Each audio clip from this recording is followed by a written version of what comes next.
ప్రభుత్వ రంగంలో మంచి జీతంతో ఉద్యోగం కోసం ఎదురుచూస్తున్న యువతకు మరో మంచి అవకాశం అయితే వచ్చేసిందండి. ఐఐటి తిరుపతి మెకానికల్ ఇంజనీరింగ్ విభాగంలో ప్రాజెక్ట్ అసిస్టెంట్ పోస్టుకు నోటిఫికేషన్ అయితే విడుదల చేశారనమాట. అండ్ 27,000 సాలరీతో మంచి జాబ్ ఆపర్చునిటీ అయితే వచ్చేసిందండి. మరి ఇలాంటి ఛాన్స్ అయితే అస్సలు మిస్ అవ్వద్దు. ఎవరైతే ప్రభుత్వ ఉద్యోగాల కోసం ఎదురు చూస్తున్నారో వారు తప్పకుండా చూడవలసిన వీడియో అనమాట. అండ్ చూసిన వెంటనే కూడా అప్లై చేసుకోండి. మరి ఎవరెవరు అప్లై చేసుకోవాలి, ఎలా అప్లై చేసుకోవాలి, అప్లికేషన్ ప్రాసెస్ ఏంటి అండ్ ఎలిజిబిలిటీ డీటెయిల్స్ ఏంటి, ఇలా ప్రతి ఒక్కటి కంప్లీట్ డీటెయిల్స్ అయితే ఈ వీడియోలో అయితే చూసేయచ్చు.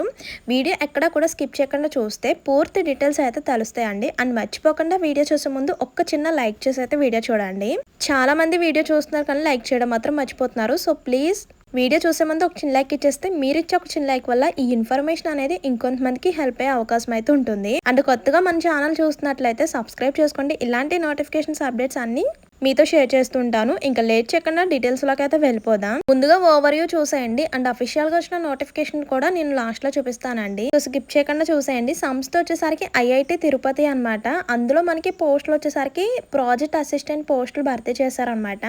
అండ్ నెక్స్ట్ ఉద్యోగం స్థలం వచ్చేసరికి ఐఐటి తిరుపతి ఏపీ అనమాట. ఏపీలో ఉన్న ప్రతి ఒక్కరు కూడా అప్లై చేసుకోవచ్చు. అన్ని జిల్లాల వారు అప్లై చేసుకోవచ్చు అండి. అండ్ మంత్లీ శాలరీ వచ్చేసరికి మనకి 27,000 వరకు కూడా ఉంటుంది అనమాట. ప్లస్ 10% హెచ్ఆర్ఏ అనమాట. అంటే శాలరీతో పాటు ప్లస్ 10% హెచ్ఆర్ఏ ఉంటుంది. అండ్ నెక్స్ట్ దరఖాస్తు విధానం వచ్చేసరికి ఆన్లైన్ లో గూగుల్ ఫామ్ అనమాట. మీరే అప్లై చేసేసుకోవచ్చు. అంత సింపుల్ గా ఉంటుంది ప్రాసెస్. అది చూద్దాం. అండ్ నెక్స్ట్ లాస్ట్ డేట్ వచ్చేసరికి జూలై 24th లాస్ట్ అనమాట. అంటే ఇంకా ఎన్నో డేస్ అయితే టైం లేదండి. జస్ట్ మనకి 3 days టైం మాత్రమే ఉందన్నమాట. సో వెంటనే కూడా అప్లై చేసుకోండి. ఇలాంటి ఛాన్స్ అయితే మిస్ అయితే మళ్ళీ రాదనమాట. అండ్ లాస్ట్ మినిట్ వరకు వెయిట్ చేయకుండా వెంటనే ఈ వీడియో ఫుల్ గా చూసి వెంటనే కూడా అప్లై చేసేసుకోండి. అయితే ఎలా అప్లై చేసుకోవాలి, ఎవరెవరు అప్లై చేసుకోవాలి అనేది కూడా చూద్దాం. సో ఈ పోస్ట్ కు బీటెక్ కంప్లీట్ చేసిన ప్రతి ఒక్కరు కూడా అప్లై చేసుకోవచ్చు అండి. జనరల్ అయితే 65% మార్క్స్ వచ్చి ఉండాలన్నమాట. నెక్స్ట్ ఓబీసీ అండ్ ఈడబ్ల్యూఎస్ అయితే 60% అయితే మార్క్స్ ఉండాలి. అలాగే ఎస్సీ ఎస్టీ పీడబ్ల్యూడీ కేటగిరీస్ వల్ల అయితే 55% మార్క్స్ ఉన్నా సరిపోతుందండి. అండ్ నెక్స్ట్ మంత్లీ శాలరీ వచ్చేసరికి ఫర్ మంత్లీ 27,000 అనమాట. ప్లస్ హెచ్ఆర్ఏ 10% అయితే ఉంటుంది. అండ్ నెక్స్ట్ ఏజ్ లిమిట్ వచ్చేసరికి 30 years లోపు ఉన్న వాళ్ళు అప్లై చేసుకోవచ్చు అనమాట. 30 above ఉన్న వాళ్ళు అప్లై చేసుకోకూడదు. ఓన్లీ 30 వరకు మాత్రమే ఇచ్చారండి. 30 బిలో ఉన్న వాళ్ళు ప్రతి ఒక్కరు కూడా అప్లై చేసుకోవచ్చు అనమాట. అండ్ నెక్స్ట్ సెలక్షన్ ప్రాసెస్ వచ్చేసరికి మెరిట్ ఆధారంగా, అంటే ఇందులో ఎటువంటి రాత పరీక్ష ఏమీ లేదండి. జస్ట్ మెరిట్ ఆధారంగా అండ్ డాక్యుమెంట్ వెరిఫికేషన్ ద్వారా ఫైనల్ సెలక్షన్ అయితే ఉంటుంది అనమాట. అలాగే ఆన్లైన్ లేదా ఆఫ్లైన్ ద్వారా ఇంటర్వ్యూ ద్వారా ఫైనల్ సెలక్షన్ అయితే జరుగుతుంది అనమాట. ఈ పోస్టులకు వచ్చేసరికి ఎటువంటి రాత పరీక్ష ఏమీ లేదనమాట. సిబిటి ఎగ్జామ్ లేదు, అలాగే రిటన్ టెస్ట్ కూడా ఏమీ లేదనమాట. జస్ట్ మెరిట్ ఆధారంగా అలాగే చిన్న ఇంటర్వ్యూ ద్వారా ఫైనల్ సెలక్షన్ అయితే ఉంటుందన్నమాట. అప్లై చేసుకున్న తర్వాత షార్ట్ లిస్ట్ చేసిన తర్వాత షార్ట్ లిస్ట్ లో ఎంపికైన అభ్యర్థులకు మెయిల్ ద్వారా సమాచారం అయితే అందిస్తారనమాట. అండ్ నెక్స్ట్ అప్లై ప్రాసెస్ టైంలో మనకి కావాల్సిన డాక్యుమెంట్స్ ఏంటి అనేది చూసేయండి. పూర్తి సివి అనమాట. కరిక్యులర్ వీట్ అంటే రెజ్యూమ్ కంపల్సరీ ఉండాలి. Next 10th class marks memo కూడా ఉండాలన్నమాట. మీ యొక్క సర్టిఫికేట్స్ అన్ని కూడా ఉండాలి. అలాగే స్టేట్మెంట్ ఆఫ్ పర్పస్ అంటే ఈ ప్రాజెక్ట్ పై ఎందుకు ఆసక్తి ఉంది అనేది కూడా మీరు డీటెయిల్ గా మెన్షన్ చేయాలన్నమాట. అప్లికేషన్ మనం అప్లై చేసుకునేటప్పుడు మనకి కావాల్సిన డాక్యుమెంట్స్ అనమాట. సో అప్లికేషన్ ఫామ్ లో డీటెయిల్స్ అన్ని కూడా ఫిల్అప్ చేసిన తర్వాత ఫైనల్ గా కొన్ని సర్టిఫికేట్స్ అయితే అప్లోడ్ చేయమని అడుగుతుంది. సో అందులో కావాల్సినవి అనమాట ఇవన్నీ కూడా మీ యొక్క రెజ్యూమ్, 10th కి సంబంధించిన మార్క్స్ లిస్ట్, అలాగే మీ యొక్క సర్టిఫికేట్స్, అలాగే స్టేట్మెంట్ ఆఫ్ పర్పస్. ఈ ప్రాజెక్ట్ ఎందుకు ఆసక్తి ఉందో అనేది మీ యొక్క చిన్న స్టేట్మెంట్ అయితే ఇవ్వాలన్నమాట. అండ్ ఇంపార్టెంట్ డేట్స్ కూడా తెలుసుకోండి. నోటిఫికేషన్ వచ్చేసరికి మనకి జూలై 9th రిలీజ్ చేశారనమాట. అండ్ అప్లికేషన్ కూడా అప్పుడే అనమాట. అప్లికేషన్ లాస్ట్ డేట్ వచ్చేసరికి జూలై 24th లాస్ట్. ఇంకా ఎన్నో డేస్ అయితే టైం లేదు. సో వెంటనే కూడా అప్లై చేసుకోండి. అయితే అఫీషియల్ గా వచ్చిన నోటిఫికేషన్ కూడా చూపిస్తాను. అండ్ ఫైనల్ గా ఎలా అప్లై చేసుకోవాలనేది కూడా చెప్తాను. సో ఇది వచ్చేసరికి మనకి India institute of technology Tirupati నుంచి వచ్చిన నోటిఫికేషన్ అనమాట. సో అందులో మనకి ప్రాజెక్ట్ అసిస్టెంట్గా పోస్టులు అయితే రిలీజ్ చేశారు. ఆ పోస్ట్కి సంబంధించిన క్వాలిఫికేషన్ ఏంటనేది ఇక్కడ క్లియర్గా ఉంది చూడండి. BTech in mechanical, civil, chemical engineering చేసిన వాళ్ళు అప్లై చేసుకోవచ్చు అండి.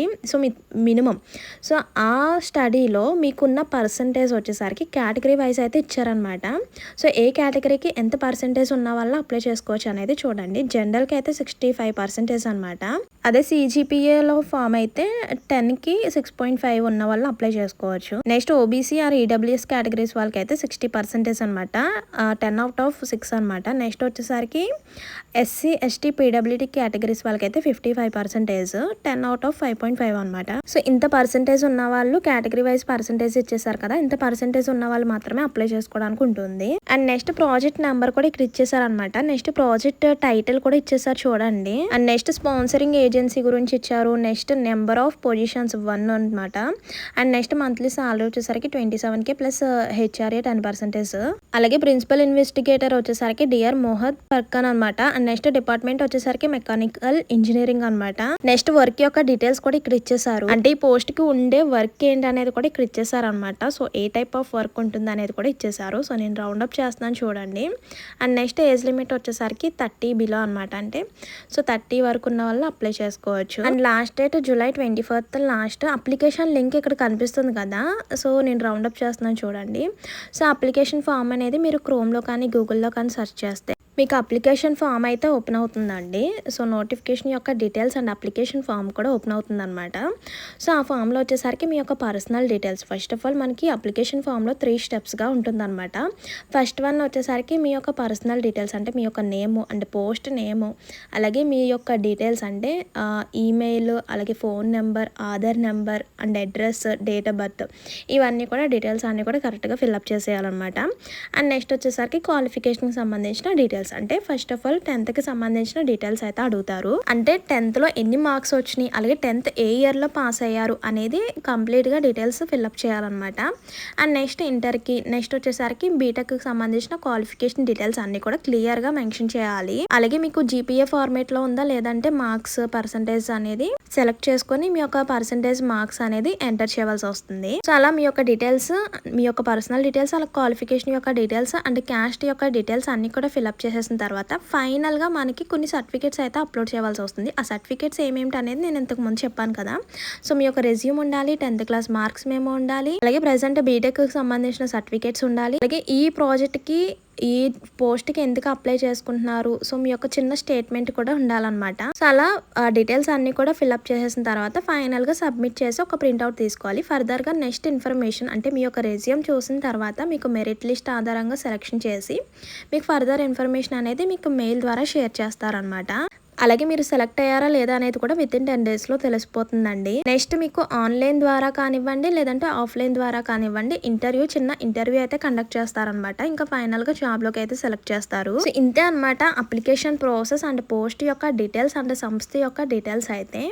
ఇందులో ఇంకేమైనా డౌట్స్ ఉంటే కనుక కామెంట్ చేసేయండి. ఇంకో విషయం అండి, అప్లికేషన్ ఫామ్ ఫిల్ చేసేటప్పుడు మీ యొక్క డీటెయిల్స్ అన్నీ కూడా ఎటువంటి ఫేక్ ఫ్రాడ్ ఉండకూడదు అనమాట. మీ యొక్క జెన్యూన్ ఇన్ఫర్మేషన్ మాత్రమే ఉండాలన్నమాట.